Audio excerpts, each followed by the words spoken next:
So the other day, the TSN trade bait board made up by Frank Saravelli was updated. I figured I would make a video, go over it, give you guys my thoughts on some of the names on there before the deadline. I made this exact video like 6 months ago, but the trade bait list is completely different now than it was then, so I figured it would be fun to kind of go over it again. I'm getting really excited to talk about some trades. The trade deadline every single season is one of the most exciting times of the year for me, especially content-wise on the channel. There is just a ton to talk about. Let me know down below in the comment section who is the biggest name player or the best player you guys think is going to get traded at or around the 2021 deadline. If you guys would like to stay connected outside of YouTube, you can go ahead and follow my social medias like Instagram and Twitter. The link to those, as always, will be down below in the description. And most importantly, if this is your first time checking out the channel and you want more NHL content just like this, be sure to hit that subscribe button. And now let's go over the newest TSN trade bait board. Since there are 25 players on the list, I'm going to break this into 5 different parts, starting with players 25 through 20. At number 25 is Tony DeAngelo. No big surprise seeing him on the list. The only thing is, nobody really wants him, so he'll probably be on here for a while. Number 24 is a pretty interesting player in defenseman Jaime Alexiak for the Dallas Stars. He was solid for them in their run to the Stanley Cup final. He's been fine for them this season, has a pretty cheap cap hit, a little over $2.1 million. I'm guessing he's on here because Dallas is struggling a little bit this season, and he's a player who has just 1 year left on his contract. He's going to be a UFA in the summer. Even though it is a real possibility the Dallas Stars could miss the playoffs this season, I don't really think they're going to go into the deadline looking to sell. I think they are going to try to stick it out with this group and maybe even buy at the deadline to try to bolster their lineup for the ending stretch. So we'll see what happens, but if Dallas does decide to make Jaime Alexiak available, I'm sure there would be some teams out there interested if they're trying to add some physicality to the blue line. Alexiak is a literal giant. Number 23, another defenseman, Dmitry Kulikov of the New Jersey Devils. New Jersey is a team that's probably looking to sell, so given the fact that Kulikov is on a 1 year contract, he's going to be a UFA in the summer, makes sense to see him on the list. Kulikov is definitely not a guy who's going to move the needle very much at all, but for a contending team looking to add some depth on the blue line, maybe like a bottom pairing guy or even an extra defenseman at times, I don't think he'd be a bad option. Moving on to number 22, we have the first forward on the list, and that is Ryan Desingle of the Ottawa Senators. He was already traded once this season. Ottawa sent Galchenyuk and Paquette to the Carolina Hurricanes to bring Desingle back. Since returning to Ottawa, Desingle does have 4 goals in 8 games, so he's definitely not playing bad. He's yet another player on this list on an expiring contract. He has a cap hit of $3.375 million. I think if the Senators could even get like a 3rd round pick for him, that they'd be happy. Number 21 on the list, another forward, Alexander Kurfut of the Toronto Maple Leafs. He's actually not on an expiring deal. He's signed at a cap hit of $3.5 million through the 2022-23 season. It is definitely not a surprise to see Kurfut on this list, however, because the Maple Leafs are at the forefront of pretty much all trade rumors right now, and in pretty much any trade the Maple Leafs could make on top of whatever young assets, draft pick prospects they give up, they'll likely have to give up a roster player to just send money back the other way, and Kurfut is a likely candidate for that. Number 20 on the list, we have defenseman Colin Miller for the Buffalo Sabres, another player not on an expiring deal. He's got a cap hit of $3.875 million through next season as well. He's got 6 points in 27 games this season, a minus 16. Wouldn't really look too much into that minus rating though. It's not a very important stat, and pretty much everybody on the Sabres right now has a ridiculous minus rating. I'm not really sure if Colin Miller would generate a whole lot of interest on the trade market. I feel like if Buffalo does end up trading him, they're gonna get pretty much nothing in return. Moving on now to players 19 through 15. At number 19, we have defenseman Mark Stahl for the Detroit Red Wings. As somebody who has watched every single Red Wings game this season, Mark Stahl has had a pretty interesting year with the Red Wings so far. There's like a couple moments every game where I'm like, wow, that was actually a pretty nice play by Mark Stahl, but then he has like at least 1 or 2 lapses a game that almost lead to a goal against, which is honestly pretty entertaining to watch, especially when it comes to a team like Detroit where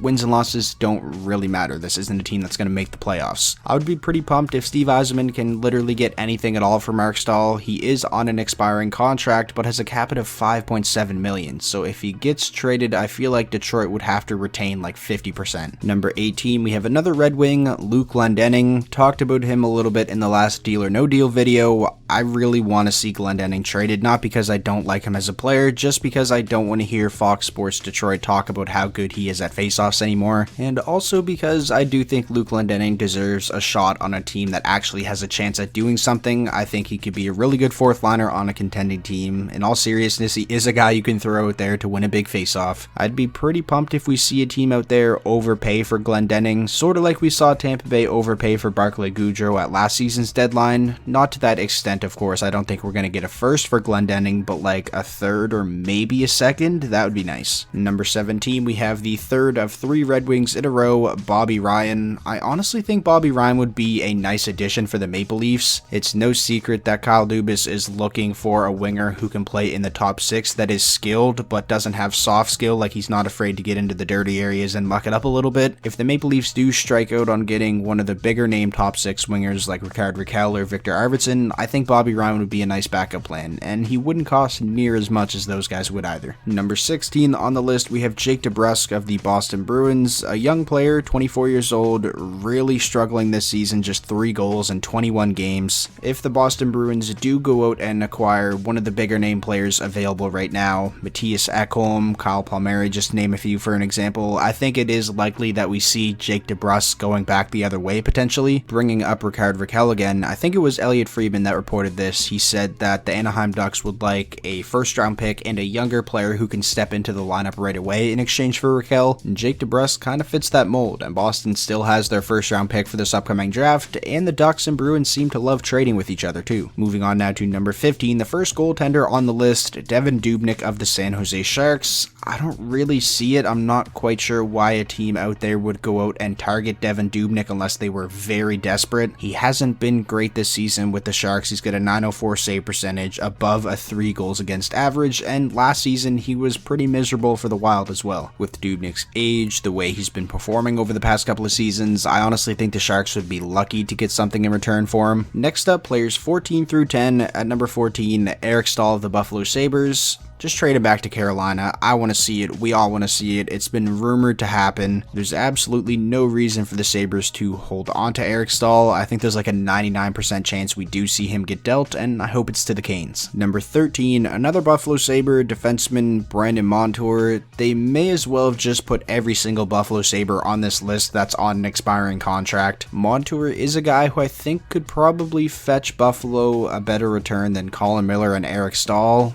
Not really sure though. I think Buffalo should just trade everybody, honestly. Number 12, we have Chicago's cap space, so not a player, but it makes sense with Taves, Seabrook, and Shaw on the LTIR. They definitely have a lot of it. And the Hawks, of course, are currently in a playoff spot. They're 4th place in the Central. I'm really interested to see what they do at the deadline. I feel like they're probably going to be like conservative buyers. Definitely can't see them being interested in any of the bigger names available. They're not going to give up draft picks and prospects, I don't think. That's just not the direction the Hawks should be headed in, but it will be very interesting to see what the Blackhawks decide to do. Number 12 on the list, Tanner Pearson of the Vancouver Canucks. This one makes a whole lot of sense. He's on an expiring contract, and when you look at what happened to the Canucks last offseason, all of the free agents that they lost, I honestly think it would be in their best interest if they got something out of Tanner Pearson and not risk losing him for nothing. Number 10 on the list, Kyle Palmeri of the New Jersey Devils. He's only got 4 goals in 26 games this season, but I do think he's a guy a lot of teams are going to be interested in because he scored 20 or more goals in the 5 seasons prior to this one. Something worth noting when it comes to Palmeri, on Sportsnet 590, Elliot Friedman said some guys like Palmeri are going to be unavailable until their team figures out if they can get an extension done before the deadline, and he put Palmeri in that group. Next up, players 9 through 5. At number 9, defenseman Alex Goligoski of the Arizona Coyotes. Talked about Goligoski a little bit in the most recent NHL Deal or No Deal. I think it is pretty likely we see him get traded. Arizona should be a team looking towards the future. They're likely not going to re-sign him in the offseason, so I would honestly be pretty surprised if Goligoski doesn't get traded. At number 8 on the trade bait list, we have Toronto's top prospect. It doesn't say who that prospect is, but I'm guessing the biggest reason we see that on the list is because in Kyle Dubas' media availability, he was asked if he's willing to trade a top prospect, and he just outright said yes. guess. They aren't going to trade Robertson or Sandin. I have a hard time believing they'd trade Rodion Amirov, who they just drafted in the 2020 draft, so I feel like the most likely candidate here would be Timothy Liljegren, but I guess we'll just have to wait and see. Number 7, we have Mikhail Greenland of the Nashville Predators, another guy that has been tied to the Toronto Maple Leafs a lot over the past couple of weeks. He's only on a 1-year deal, has a very reasonable cap hit of $3.75 million. He's going to be a prime target for a lot of teams. Number 6 on the list, we have the Columbus Blue Jackets captain, Nick Felino. He's going to be a UFA in the offseason, has a cap hit of $5.5 million. I'm really intrigued to see what happens with Felino. I feel like if he gets traded, Columbus would probably have to retain a little bit of that salary, but man, I think Felino would be an amazing addition for pretty much any contending team out there. Number 5 on the list, we have Jonathan Bernier, goaltender for the Detroit Red Wings. Pretty insane that Bernier has an 8-6 record with a .918 save percentage this season on the Red Wings. Very impressive. He has been Detroit's MVP this season, and it isn't even really close. I've said multiple times that I think the St. Louis Blues should be a team calling Detroit about Bernier, considering the fact that their backup is Ville Husso right now. Colorado is another team that I think should be calling Detroit about Bernier. Philip Grubauer is playing amazing, but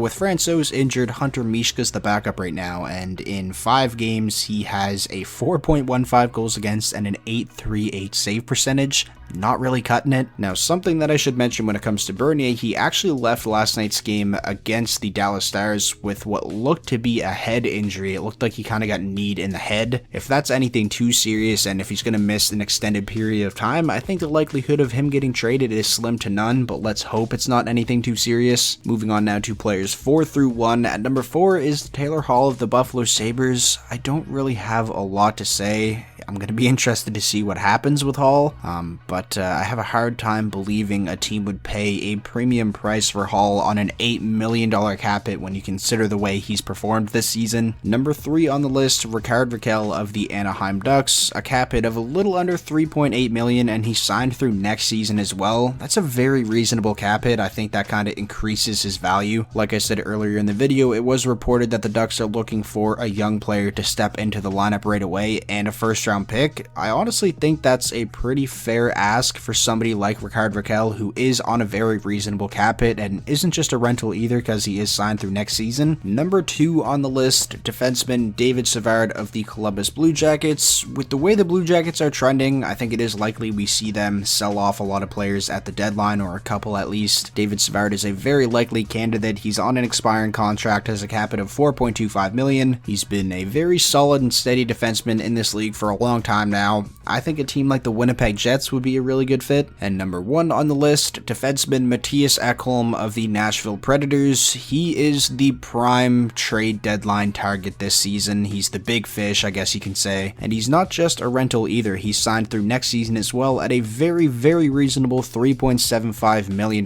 cap hit. I think that increases his value, similar to what I said with Raquel. I want to hear you guys' predictions. Which team do you think is going to end up acquiring Matthias Eckham? If he does get traded, I think it's very likely he does. I would say it's like 90% chance. I'm going to throw out a prediction, and I'm going to go with the Boston Bruins.